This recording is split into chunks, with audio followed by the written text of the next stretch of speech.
kita udah bener-bener kencengin sholawat sampai begadang loh, kok belum ada jawaban.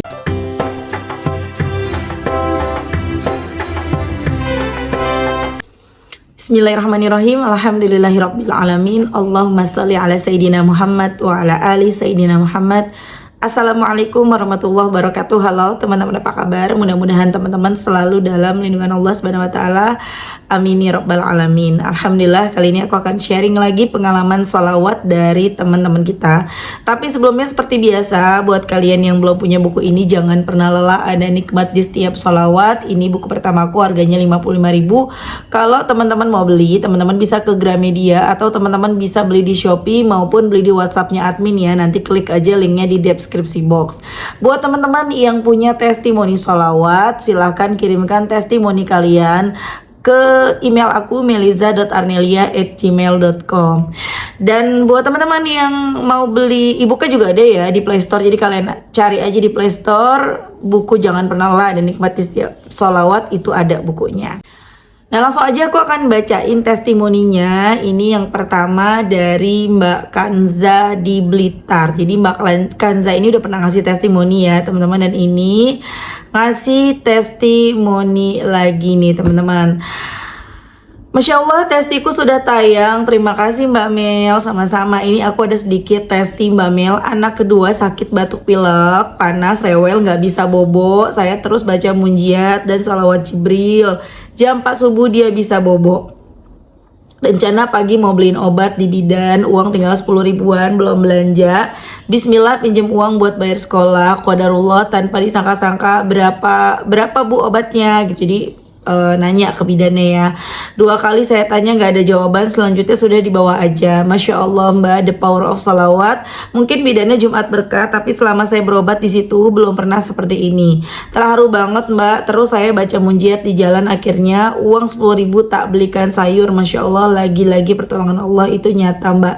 The power of salawat. Dengan Mbaknya baca salawat, anaknya bisa dibikin reda dulu sakitnya, kemudian diperiksakan ke bidan, dan sama bidan malah gak usah bayar. Alhamdulillah, jadi uangnya bisa buat beli sayur, bisa buat makan. Masya Allah ya, bidannya juga sedekah ya.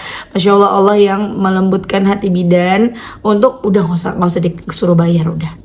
Dan aku yakin banget pasti bidannya juga habis dapat rezeki dari bidannya udah berbaik hati kepada Mbak Kanza di Blitar. Masya Allah. Tapi memang ya teman-teman ya, sholawat juga bisa nyembuhin sakit loh ya. Jadi pernah juga ada testimoni dari Mbak Sri. Jadi Mbak Sri ini anaknya sakit panas, mau minumin obat nggak ada obat, mau beli nggak punya duit, akhirnya cuman bisa sholawatin aja anaknya. Pada saat itu beliau baca sholawat Jibril, terus baca sholawat Jibril sambil ngusap badan anaknya yang panas tinggi.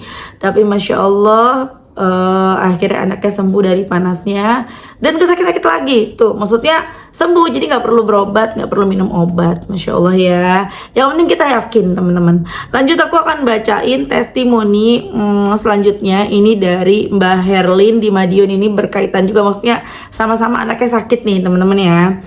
Dengan salawat secara istiqomah, keberkahan berlimpah. Jadi kasih judul nih sama Mbak Herlin. Assalamualaikum Mbak Mel dan sobat salawat. Waalaikumsalam. Aku Herlin di Madiun. Mbak, aku mau cerita. Alhamdulillah bulan puasa kemarin, tepatnya puasa hari kedua tanggal 24 Maret 2023, aku diuji lagi oleh Allah. Aku yang dari jam 7 pagi ke puskesmas periksakan kakaknya yang lagi sakit panas sampai jam setengah 10. Jam setengah 10 nganter suami kontrol jantung hingga jam 1 siang. Setelah itu jam setengah 4 sore mulai masak. Emangnya kalau ibu-ibu tuh nggak ada capeknya ya, ada aja kerjaannya ya. Ya masak, ya ngurus anak, ngurusin suami. Ya hebat, emang emak-emak tuh hebat ya. Lanjut, aku sengaja nyuruh anakku yang kedua untuk beli garam karena garam habis. Biasanya aku minta tolong kakaknya. Berhubung kakaknya sakit, aku minta tolong ke anak kedua. Waktu nyebrang jalan kaki ditabrak motor dari barat berboncengan 3 orang. Alhasil pergelangan kaki kiri patah, betis kanan ada luka luar tembus ke tulang, hingga tulang betis lubang sedikit. Shock banget Mbak Mel. Sesampai di UGD, anakku harus segera ditangani. Aku yang awalnya nggak mau libatin polisi karena biaya operasi mahal, Akhirnya yang nabrak aku desak untuk ngurus jasa raharja. Alhamdulillah agak lama akhirnya yang nabrak mau diajak kerja sama. Singkat cerita, anakku keluar dari ruang operasi. Aku shock mbak lihat kondisi anakku dengan kedua kaki terbalut gips dan dari jari hingga paha, seperti tampak di foto. Aku hanya bisa berdiri sambil istighfar dan sholawat sebanyak-banyaknya karena aku ngerasa semua ini terjadi karena salahku. Aku mulai bingung mikir uang buat nebus obat karena obat tulang itu mahal ratusan ribu. Alhamdulillah ada seseorang yang memberikan bantuan dengan cuma-cuma sebesar 3 juta. Dan masih banyak lagi bantuan yang masuk. Akhirnya semua kebutuhan terpenuhi hingga berlebih. Saya terus bersolawat, mulut terasa lelah saking aku sudah pasrah. Alhamdulillah bantuan semakin banyak yang datang. Benar ya Mbak Mel, semakin mendekat pada Allah berbagai kemudahan datang tidak disangka-sangka. Selang sebulan aku ngurus klaim jasa raharja dari obat yang kubeli secara mandiri. Anehnya Mbak Mel, begitu jasa raharja cair, aku ambil di ATM, dihitung uang itu oleh aku dan suami, jumlahnya benar 4.400.000. Setelah aku pakai untuk bayar pinjaman selama pengobatan yang seharusnya sisa 1,5, ternyata sisanya jadi 1,7 Mbak Mel. Masya Allah. Suamiku bertanya-tanya, dari mana ya mah uang 200.000 kok bisa nambah sendiri? Kemudian aku jawab, biasa ya, selama kita sama Allah selalu mendekat dan selama kita banyak sholawat, rezeki kita jadi berlipat. Suamiku masih aja heran Mbak Mel, tapi bagiku itu biasa karena aku pernah rekening terisi sendiri meski 100.000 dan tagihan listrik tiba-tiba lunas. Alhamdulillah banyak sekali keberkahan sholawat. Terima kasih Mbak Mel, channel Mbak Mel selalu menginspirasiku. Semoga doa Mbak Mel dan kita para pengamal salawat selalu dijabah Allah Subhanahu wa ta'ala. Amin ya rabbal alamin. Terima kasih Mbak Mel, maaf terlalu panjang. Wassalamualaikum warahmatullahi wabarakatuh. Jadi ini ada foto anaknya ya tuh. Ya Allah, orang tua mana sih yang gak terpukul ya kalau melihat anak seperti ini, apalagi jatuhnya pada ketabraknya pada saat kita yang nyuruh gitu ya. Pasti kita juga jadi merasa bersalah ya. Tapi ya itu tadi, segala sesuatu terjadi atas izin Allah. Mbak Herlin udah baca sholawat, bisa aja kan ketika sudah baca sholawat anaknya sama Allah dihindari dari kecelakaan, tapi kok dibiarin ya kecelakaan? Allah tahu yang terbaik. Alhamdulillah masih selamat. Tapi dari situ banyak sekali keberkahan, banyak sekali rizki hingga semua kebutuhan tercukupi bahkan berlebih ya teman-teman ya. Masya Allah banget. Jadi Mbak Herlin ini alhamdulillahnya nggak marah gitu loh, nggak protes. Ya Allah, aku kan udah sholawat, kok aku malah diginiin sih, kok anak aku malah kecelakaan sih, itu kan ya. Tapi Mbak Herlin ini benar-benar nggak menyalahkan Allah gitu ya, walaupun sempat menyalahkan dirinya sendiri ya, merasa bersalah udah nyuruh anak sampai anaknya kecelakaan. Tapi Masya Allah banget, keren sih ya, the power of salawat yang membuat hatinya Mbak Herlin semakin ikhlas, makin pasrah menjalani kehidupan meskipun suami sakit, anak-anak sakit ya.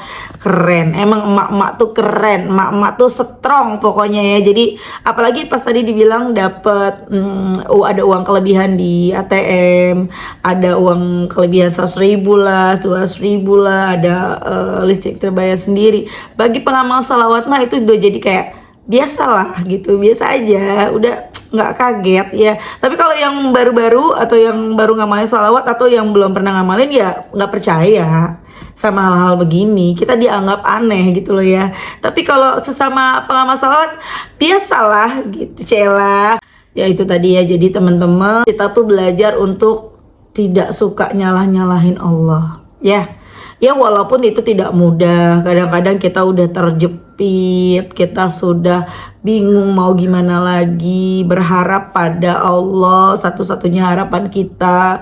Kita udah benar-benar kencengin sholawat sampai begadang, loh kok belum ada jawaban gitu ya. Kadang-kadang kita sampai putus asa, akhirnya mana nih ya Allah, kenapa engkau gak nolong, kenapa engkau gak adil, kenapa seperti ini jadinya, padahal aku udah salawat istighfar. Kalau udah terucap, udah terpikir di teman-teman istighfar ya. Allah ingat lagi, ngaca, Allah tidak butuh salawat kita, kita yang butuh. Allah tidak butuh ibadah kita. Kita nggak ibadah, kita nggak mau sujud, kita nggak mau sholawatan, Allah tidak rugi. Tidak mengurangi kekuasaannya Allah, tidak mengurangi kekayaannya Allah. Pokoknya nggak ngepek deh di Allah mah. Kita mau rajin ibadah mau nggak ada ngaruhnya. Semua kembali ke kita. Kita rajin ibadah, kita yang untung. Kita malas beribadah, kita yang rugi. Kita nih lagi berlomba-lomba meraih ridhonya Allah. Ayo semangat. Cara Allah cara Allah membuat kita menjadi lebih baik tuh berbeda-beda. Ada yang dijatuhin dulu, ada yang dijatuhinnya pelan-pelan, ada yang dijatuhinnya sejatuh-jatuhnya. Kalian bisa lihat sendiri ya peristiwa-peristiwa kejadian yang tidak mengenakan akhir-akhir ini dari para selebritis Indonesia ya. Ada Virjon ya yang lagi baru-baru ini ya, istrinya dibuat sejatuh-jatuhnya. Sedih ya, suami selingkuh, suami tergoda padahal udah punya anak 3, anak masih kecil-kecil gitu kan. Udah berusaha untuk berbakti, udah sampai nutup wajahnya, udah bercadar, udah bener-bener berusaha menjadi istri yang terbaik, menjadi hamba yang terbaik. Tapi ternyata sama Allah diuji. Allah sayang sama Mbak Inara itu. Mbak Inara kan namanya Inara ya, aku juga gak terlalu ngikutin ya. Allah sayang sama beliau. Dijatuhin dulu, sakit sesakit-sakitnya, tapi habis itu diangkat teman-teman. Masya Allah, aku baru denger ya seliweran di mana ya, di TikTok apa di Facebook tuh tadi aku lihat ya berseliweran. Ada dokter dokter Chat ya, aku lupa, dokter Chat bilang Mbak Inara tuh dulu kan uang bulanannya 40 juta gitu ya, kehilangan uang bulanan kan karena berpisah dan butuh 40 juta kan, butuhnya 40 juta sebulan tapi Allah kasih 40 juta sehari tuh. Allah kalau udah mau ngasih rezeki mah udah nggak pakai kita dari mana, nggak ada kayak gitu-gituan gitu loh ya. Sampai dia kehilangan satu orang yang mencintainya. Ya dulu suaminya sangat mencintainya, dia kehilangan orang itu. Sakit ya luar biasa, tapi Allah ganti dengan ribuan, bahkan mungkin ratus ribuan orang mencintai dia. Sekarang semua orang seneng sama dia, bahkan pas live aja banyak banget yang ngasih gift. Dan giftnya tuh gak main-main loh teman-teman. Jadi ayo kita semangat deketin Allah. Kalau kita udah deketin Allah, kita terus diuji, sabar. Allah lagi nyiapin sesuatu yang indah buat kita, hadiah terindah buat kita. Kita harus bisa belajar ikhlas. Gimana caranya bisa ikhlas? Gimana caranya bisa pasrah? Perbanyak baca sholawat. Kemudian kita perbanyak mengingat kesalahan-kesalahan diri, mengingat dosa diri sendiri itu. Ingat juga kebaikan-kebaikan Allah. Sehingga insya Allah akan tumbuh, akan muncul keikhlasan dan kepasrahan dalam diri kita. Oke teman-teman, terima kasih udah nonton. Semoga bermanfaat dan jadi motivasi buat teman-teman. Kita doakan semoga Mbak Kanza, juga Mbak Herlin lancar terus rizkinya, dimudahkan terus rizkinya sama Allah, dan selalu istiqomah. Amin amin ya rabbal alamin. Begitu juga dengan teman-teman yang nonton. Semoga masalah kalian semuanya, apapun masalah kalian, segera diberesin sama Allah ya. Amin amin ya rabbal alamin. Assalamualaikum warahmatullahi wabarakatuh.